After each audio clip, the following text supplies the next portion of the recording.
What's going on, ladies and gentlemen? This is Gen716 back here again, and today, double upload for you guys. Quickly, we just want to talk about this Tampa Bay Vipers versus this Seattle Dragons football game. And man, this was one of the more exciting football games, definitely so far in the XFL. First of all, I just want to give a huge shout out to Seattle, man. Man, the audience that was there was absolutely incredible, man. I got to give a huge shout out to that audience. 40 and I think a closely estimated almost 40,000 people was there, right? That's the most that any XFL team has had by a mile. 40,000 fans there, just amazing. It was literally almost packed. You can feel the energy. You can feel the love from the Seattle crowd. It definitely gave Seattle the energy. I felt like to win this game. I felt like this was in Tampa Bay. Seattle will probably lose this game. But defensively, man, this team was really great. You know, again, they really could have allowed only 3 points. I mean, that's pretty much what they did allow. They allowed 3 points. Of course, they allowed a pick six to happen to McFadden. But overall wise, I mean, they really allowed 3 points. The defense was great all day long. Offensively, for the Seattle Dragons, they got a little bit of a push late in the second half. Of course, Keenan Reynolds made a touchdown reception thanks to Silvers, but not a lot of great offensive success. Not a lot of great tempo. You saw some turnovers by Silvers. Did not have a great game. He had a really bad game, to be honest with you. Was not efficient. He had some guys wide open deep down the field. Just couldn't hit them. His mechanics were off.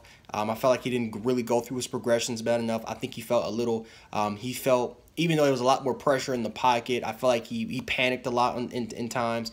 You know, Chestnut's got to do a better job with him, man. I mean, Silvers is just, I don't think he's the answer for Seattle. The defense is legit. I would say that, well, at least for this game, the defense, they got the necessary energy from the crowd that kept this team in the game, because this could have been a game where might not be a blowout, but Tampa Bay could have won because they sucked the life out of that team after that pick six, thanks to Tavares McFadden.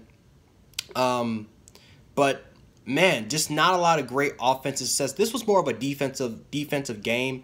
But again, it was a good game. I mean, it literally went to the wire.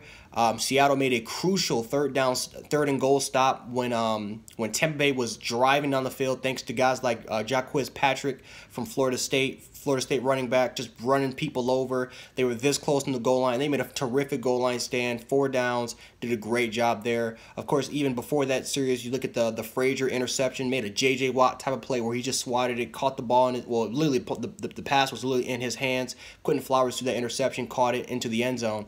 But yeah, the defense won Seattle this game. They got to get better on the offensive side of the ball, however. They really got to get better if they want to compete for a potential championship.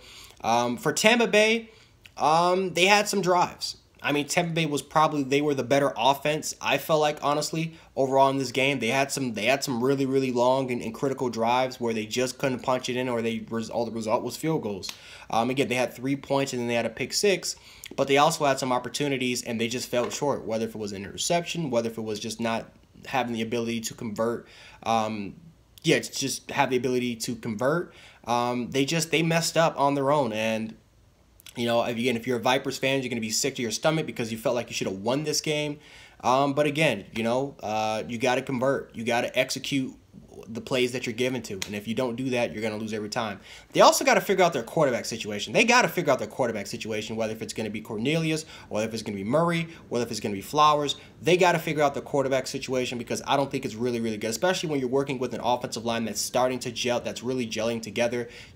It's great if you have that quarterback, if you have your quarterback, so you can just get that chemistry for your quarterback to your offensive line as far as communication goes. It's not healthy at all, rotating 3 guys in the middle of a game. So overall wise, though, this was a really great game. Again, 14-9 was the final score. Of course, Seattle took it home. Great game. I felt like overall wise, the crowd, the energy was there. And yeah, again, Seattle, they're looking like a team that could be on the rise. Tampa Bay, they're looking like a team with some promise, but both teams need to figure out the quarterback situation. Really, the majority of these XFL teams have got to figure out the quarterback situation, because the quarterback play has just not been that good. Again, it's really early. There's 8 weeks left until the playoffs, but overall wise, the quarterback competition, the play, it just has to get better.